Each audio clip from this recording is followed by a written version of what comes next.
Hello guys, आपका स्वागत है इस चैनल पर। उम्मीद करता हूँ कि आप लोग सही होंगे और अपने पढ़ाई कंटिन्यूस किए होंगे। दोस्तों, आज मैं आप लोगों के बीच दो टॉपिक्स के बारे में बात करूँगा जो बीपीएससी सैनिटरी बेस्ड एग्ज़ाम हुआ था 12 नवंबर और 13 नवंबर 2022 में। उसके एक तो रिज़ल्ट पर बात करूँगा कि रिज़ल्ट 10 जनवरी को आएगा कि नहीं आएगा, और दूसरा जो टॉपिक्स है वो है कि क्या कटअप जाएगा। अगर मैं कटअप की बात करूं तो मैंने पहले भी एक वीडियो बना चुका हूं, इस चैनल पर वो अपलोड है और उसके लगभग 2000 व्यू आए हुए हैं। आप देख सकते हैं कि मैंने क्या कटअप बताया है। तो आज मैं फिर वही चीज़ बोलता हूं कि आप लोग हड़बड़ाइए मत, धैर्य रखिए और विश्वास करिए कि जो कटअप है वो जो मैंने बताया है उसी के बीच रहने वाला है, उससे ज़्यादा जाने वाला नहीं है कटअप। क्यों जाने वाला नहीं है कटअप, मैं इसलिए बोल रहा हूँ क्योंकि जो बीपीएससी सैनिटरी एग्ज़ाम हुआ था वो बीपीएससी के हिस्ट्री में पहला बार एग्ज़ाम था। इससे पहले बीपीएससी ने इस तरह का एग्ज़ाम नहीं करवाया था। और आप कहीं का भी देख लीजिए, किसी भी पीसीएस का देख लीजिए, कहीं पर भी एग्ज़ाम होता है पहली बार होता है, उससे कटअप अमूमन लो ही जाता है। अब ये हो सकता है कि थोड़ा बहुत धांधली हुआ हो क्योंकि भाई ये बिहार बीपीएससी है, तो यहाँ पर तो लगभग लगभग हर एग्ज़ाम का पेपर आउट हो जाता है। तो इसकी बात मैं नहीं कर रहा हूँ, लेकिन कहीं भी आप अगर पहला एग्ज़ाम दीजिएगा तो वहाँ अमूमन कटअप लो रहता है क्योंकि लोगों को पता नहीं होता है कैसा पैटर्न रहेगा, कैसे क्वेश्चन आएंगे, क्या आएंगे। हाँ, अगर यही एग्ज़ाम अगर दूसरा तीसरी बार रहता तो मैं मान सकता था कटअप बहुत हाई जाता, क्योंकि एक ही एग्ज़ाम है, यहाँ पर नहीं कोई मेंस है ना ही कोई इंटरव्यू है। अगर दूसरे राज्य में भी अगर एग्ज़ाम होगा इस तरीके का तो वहाँ भी कटअप हाई जा सकता है, क्योंकि बिहार वालों को थोड़ा सा एज रहेगा, उन्होंने एग्ज़ाम को दे चुका है। तो अगर इस तरीके का और भी स्टेट में अगर एग्ज़ाम हुआ, मान लीजिए यूपी में हो गया, झारखंड में हो गया, वेस्ट बंगाल में हो गया, तो वहाँ पर तब हो सकता है कटअप थोड़ा सा हाई जाए। लेकिन अभी इस तरीके का एग्ज़ाम जो नॉर्थ में है उसमें पहला एग्ज़ाम बिहार में ही हुआ है।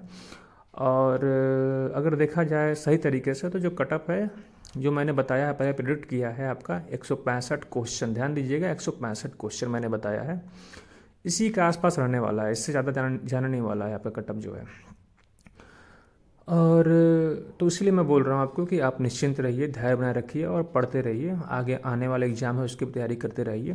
ज़्यादा कटअप नहीं जाने वाला है क्योंकि मेरे भी बहुत सारे ग्रुप्स हैं, लगभग 1000 के आसपास। तो मैं किसी का नाम तो नहीं लूँगा, लेकिन एक ही बंदा मुझे दिखा है, एक ही लड़का जो दिखा है जो 180 से ऊपर है वर्तमान में जो है, और वो जेन्युइन बंदा है। मैं नाम नहीं लूँगा उसका, और उसके जो मार्क्स है 183 हैं। चलिए मैं बता देता हूँ, आदित्य आनंद उनका नाम है। तो एक ही लड़का है जिसके नंबर जो हैं, जिसके जो सॉरी नंबर नहीं सॉरी जो क्वेश्चन है वो 183 क्वेश्चन है। तो 180 से ऊपर तो हमें अभी एक ही लड़का दिखा है, और जो 170 क्वेश्चन से 180 क्वेश्चन के बीच है, यहाँ भी लड़के बहुत ज़्यादा नहीं हैं। अगर मैं 1000 जो ग्रुप्स है उसकी बात करूँ तो वहाँ पर भी मुश्किल से 10 के आसपास लड़के होंगे, 170 क्वेश्चन से लेकर 180 क्वेश्चन के बीच। हाँ, लेकिन जो भीड़ है आपकी जो है वो 160 क्वेश्चन और 170 क्वेश्चन के बीच है। तो अब ये देखने वाला है कि क्या कटअप जाता है, लेकिन मेरा जो प्रिडिक्शन है वो मैंने लगाया है 165 क्वेश्चन के आसपास ये कटअप जाएगा जनरल का। अब इसी तरीके से और भी जो कैटेगरियाँ हैं उस पर भी कटअप, जैसे जैसे कैटेगरी आपका, जैसे मान लीजिए जनरल है, ओबीसी आएगी, तो कटअप उसी के हिसाब से अकॉर्डिंग चेंज होगा, कम होता चल जाएगा। आप खुद समझदार हैं, अपना उस हिसाब से आप अनुमान लगा सकते हैं। लेकिन हाँ, मेल जनरल का जो कटअप है वो 165 क्वेश्चन, मैं फिर बोल रहा हूँ 165 क्वेश्चन, ध्यान सुनिएगा। और जहाँ तक बात है रिजल्ट का, तो अब ये देखने वाला है कि बीपीएससी रिजल्ट 10 तारीख को देता है कि नहीं देता है, 10 जनवरी को, क्योंकि मैंने एक वीडियो अपलोड किया है, अभी कॉल रिकॉर्डिंग अपलोड किया है बीपीएससी का। तो अब उसके हिसाब से देखिए क्या होता है, लेकिन मुझे जहाँ तक उम्मीद है कि इसके बहुत कम ही चांस हैं कि बीपीएससी कल रिजल्ट दे। अब देखिए क्या है ना कि अगर आप बीपीएससी का पैटर्न फॉलो करिएगा तो आपको मालूम चल जाएगा कि उसका हर एग्ज़ाम जो है उसका पैटर्न अलग अलग है। अगर आप देखिएगा कि उन्होंने असिस्टेंट प्रोफेसर जो मैथमेटिक्स का है उसके लिए उन्होंने सेकंड फाइनल आंसर की भी जारी किया। इसी तरीके से असिस्टेंट इंजीनियर है उसके लिए भी उन्होंने इन्विटेशन मांगा था, ऑब्जेक्शन मांगा था, प्रोविजनल आंसर की देने के बाद भी उन्होंने ऑब्जेक्शन मांगा था, लेकिन उन्होंने अभी तक सैनिटरी के लिए कुछ ऐसा किया नहीं है।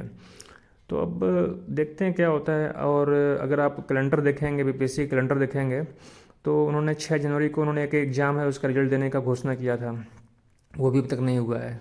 तो कुछ कहा नहीं जा सकता है कि क्या है, क्यों है लेट। अमरिंदर कुमार अभी हटे हैं कि नहीं है, क्योंकि जो अभी आप आयोग का साइट देखेंगे, खोलेंगे उसमें, तो आप उसका जो पीडीएफ है उसमें देखेंगे तो अभी भी अमरिंदर कुमार का सिग्नेचर है। तो कुछ कहा नहीं जा सकता, अभी कुछ क्लियरिटी नहीं है कि एग्ज़ाम का रिजल्ट आएगा ही, कल आएगा कि नहीं आएगा, कितना लेट करेंगे बीपीएससी। क्या जो सेकंड आंसर की है वो एग्ज़ाम मतलब रिजल्ट, फाइनल जो रिजल्ट है उसके साथ ही देंगे, या फिर पहले एक और ऑब्जेक्शन मांगेंगे, इसके बाद फिर फाइनल आंसर की जारी करेंगे। तो अभी कुछ कहा नहीं सकता है, थोड़ा सा और वेट कर लीजिए। आप लोगों ने इतना धैर्य दिखाया है, पैशन दिखाया है, तो मैं आपसे एक विनती करता हूँ कि थोड़ा दिन, कुछ दिन और आप लोग धैर्य रखिए।